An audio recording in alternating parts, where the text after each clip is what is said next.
Halo, assalamualaikum, apa kabar? Jumpa lagi dengan aku Noni. Nah, di video kali ini aku akan nunjukin beberapa buku yang pernah aku pakai selama aku sekolah di kedokteran, dan semoga bisa jadi referensi buat kalian tentang buku apa aja yang wajib kalian punya dan berapa banyak buku yang dibutuhkan serta kisaran harganya.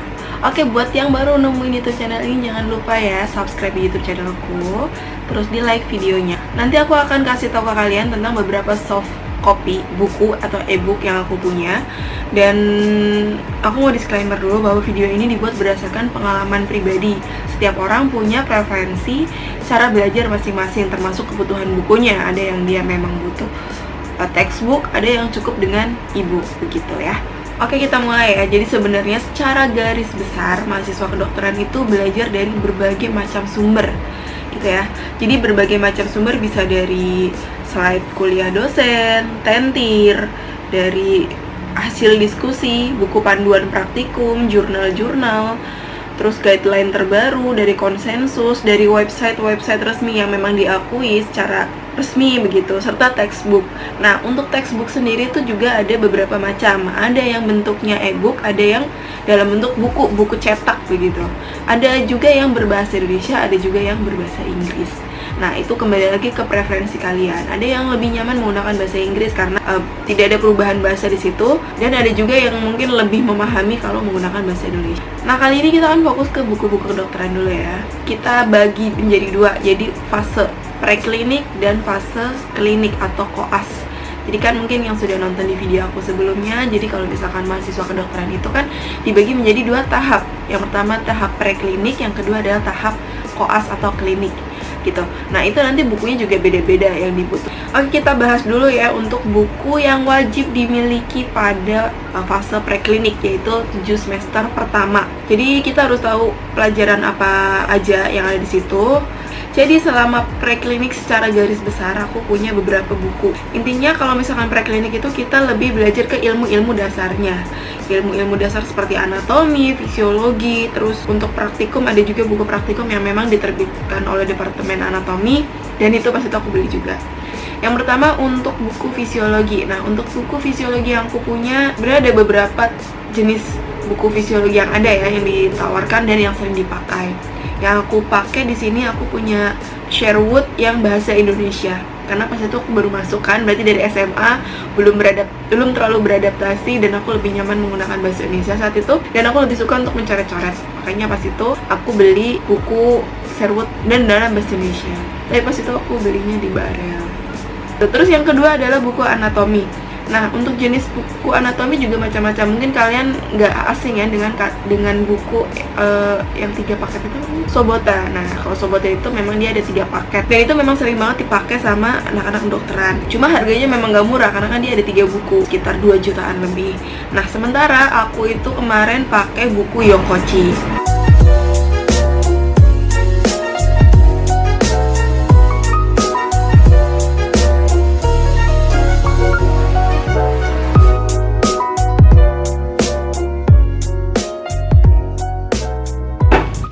Kalau buku Yokochi ini tuh dia gambarnya tuh asli. Jadi ada foto dari kadaver, terus nanti ada gambaran ilustrasinya juga.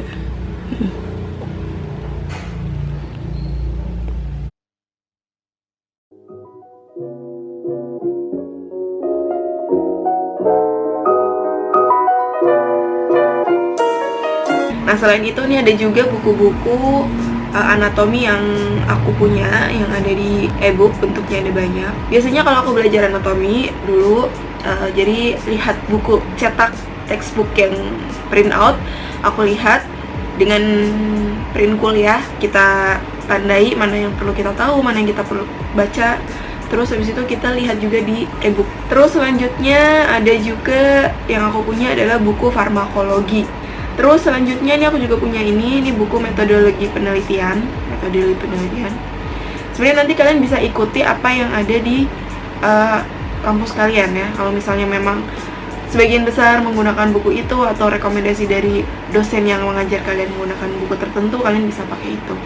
Kemudian saat preklinik juga ditawarkan untuk memiliki buku PDF untuk KKD atau kemampuan klinik dasar. Jadi di situ ada cara-cara mempelajari, cara-cara melakukan pemeriksaan secara dasarnya gitu.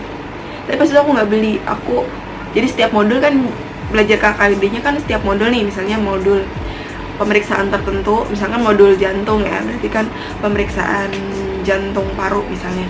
Ya udah fotokopi aja bagian itu, terus aku coret-coret sendiri. Nah pas itu aku gitu, karena aku nggak beli pas itu, karena aku merasa nggak terlalu pribadi ya, maksudnya nggak terlalu dipakai, dan kita lebih belajar saat praktikum KKD-nya. Oke, itu pas preklinik ya. Sekarang kita masuk ke klinik atau koas, yaitu yang dijalani selama 2 tahun. Jadi secara garis besar koas itu ada dibagi dua oleh tempatku ya. Jadi stase mayor dan stase minor. Stase mayor itu ada 4 bagian besar yang masing-masing dilalui selama 9 minggu. Sementara untuk yang minor itu ada 8 bagian minor, itu dijalani selama 4 minggu. Stase mayor pertama yang aku lewati adalah Objin. Jadi pas Objin aku punya 4 buku besar, karena itu stase mayor pertama. Aku beli buku banyak pas itu. Cuma belinya memang buku, itu memang buku lama. Jadi kemarin aku udah 100.000 bisa dapat 4 buku yang tebel-tebel gitu. Tapi sebenarnya nggak dibaca semuanya juga. Dan pas itu aku juga dikasih buku saku WH. Tapi nggak dibaca. Aku punya 4 buku yang kayak gini. Ada yang merah, yang ini, sama yang hijau. Tapi pada di mana ya? Oh iya, yang dipinjam. Ini 1 ya. Terus ini dikasih. Jadi ini tuh dikasih sama modulnya gitu, pengelola modul pas aku masuk di modul Objin. Terus ini fotokopi. Jadi kemarin itu dikasih yang aslinya. Terus kita fotokopi gitu bareng-bareng. Ini 2. Yang buku panduan praktis pelayanan kontrasepsi sama ini. Bikin kecil supaya bisa masuk saku seneli dan bisa digampang kemana-mana. Terus yang penyakit dalam, ilmu penyakit dalam atau interna. Nah pas itu aku belajarnya pakai konsensus yang print out. Jadi ada, nah ini untuk beberapa buku yang next. Stase selanjutnya adalah stase bedah. Di sini aku sebenarnya nggak beli buku khusus, cuma pakai e-book, belajar dari kuliah-kuliah dan nah kecuali kalau memang bikin tugas, aku seringnya juga pakai e-book, nggak pakai buku print out. Selanjutnya stase besar yang terakhir adalah anak. Nah di sini aku pakai yang PPK RSCM anak. Ini ada e-booknya juga. Pas modul anak, aku pakai PPK anak. Ini ada e-booknya, tapi ini versi kecilnya. Jadi ini bisa dikantongin atau masuk ke buku kertas PF yang kecil. Jadi ini bisa masuk kemana-mana gitu. Fotokopi yang sini print, tapi print kecil gitu. Oke, itu dia yang mayornya. Kita pindah ke minor ya. Di minor ini ada 8. Nanti aku akan kasih lihat juga e-book yang aku punya selama minor. Yang pertama untuk pulmonologi, stase pulmo atau paru. Di situ ada beberapa buku yang memang fotokopi dari sekretariat, jadi direkomendasikan beberapa buku. Cuma di situ nggak ada yang asli, jadi kita disuruh untuk ya fotokopi secara kolektif. Selanjutnya neurologi. Nah pas neuro ini yang buku wajibnya adalah buku PF Neuro sama buku ajar. Cuma pas itu aku cuma beli buku PF-nya dan buku ajarnya aku pinjem sama kakak. Terus lanjut ke forensik. Untuk forensik kita dapat buku sama, kalau yang forensik ada yang asli. Jadi direkomendasikan oleh sekretariatnya, ada 4 buku kalau nggak salah. Ada beberapa buku, ditulis siapa yang mau beli, direkomendasikan mana yang mau beli, mana yang mau dibeli. Terus nanti secara kolektif dibagikan dan dibeli. Dan ini pas forensik kita pakai beberapa buku. Ini yang direkomendasiin sama sekrenya. Ini 1, 2, 3, 4. Aku lupa totalnya kayaknya nggak nyampe 200.000 ya, 200 ribuan gitu semuanya. Jadi pakai 4 buku ini selama di forensik. Ini teknik autopsi, tulisan semua. Ini cara bukan refesum. Ini kompilasi undang-undang sama ini bukan ajar gitu.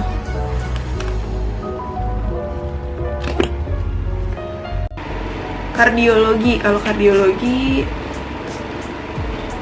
ada buku EKG. Aku pas kardiologi bawa buku EKG. Ini salah satu buku kardiologi yang perlu kalian punya. Aku pakai yang ini. Sebenarnya ada beberapa buku untuk membaca EKG yang lainnya. Ini aku punya dari Preklinik. Selanjutnya di mata. Kalau di mata ada ini buku yang aku punya. Nah, pas modul mata, selain menggunakan e-book, pas itu aku belum ada buku ajar, jadi aku nggak pakai buku ajar. Dan aku pakai ini. Ini fotokopian dua-duanya. Ini aku beli juga di tempat fotokopian yang ada di Salemba. Harganya 16.000. Ini 12.000. Udah deh. Selanjutnya THT. Di THT itu ada buku ajarnya. Jadi belajar pakai buku ajar itu. Untuk buku THT pakainya ini buku ajarnya. Gitu. Oke.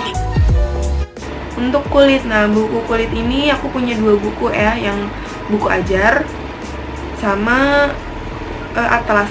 Jadi lanjut modul kulit, aku pakai 2 buku. Yang ini tuh atlas. Tuh. Jadi itu rangkumannya lebih ke rangkumannya gitu. Kalau yang ini itu buku ajarnya. Lebih tebel. Tapi ini lebih menjelaskan gitu. Jadi kalau materinya pakai ini, buat recall buat ingat-ingat lagi pakai ini. Karena ini lebih gampang juga dibawa kemana-mana kan. Ini berat. Terus terakhir stase yang aku lewati adalah stase psikiatri. Nah di sini ada buku ajarnya juga. Pasti aku beli buku ajarnya juga. Ini untuk buku psikiatrinya yang aku pakai itu ada 2. Satu buku ajar sama PPDGJ. Ini cukup tebal dan berat ya. Harganya ntar aku cantumin deh, lupa.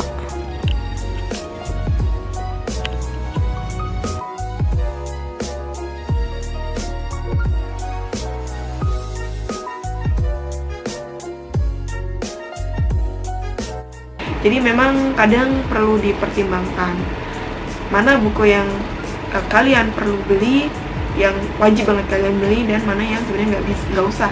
Ada e-booknya, kalian bisa baca dari e-book. Terus dari e-book itu kalian masukin ke catatan dengan merangkum gitu. Nah itu akan lebih nempel. Dan itu dia yang bisa aku sampaikan. Semoga bermanfaat. Jangan lupa di like videonya, subscribe di YouTube channelku. Kalau misalkan kalian ada kritik, saran, komentar, kalian bisa tulis komentar di bawah.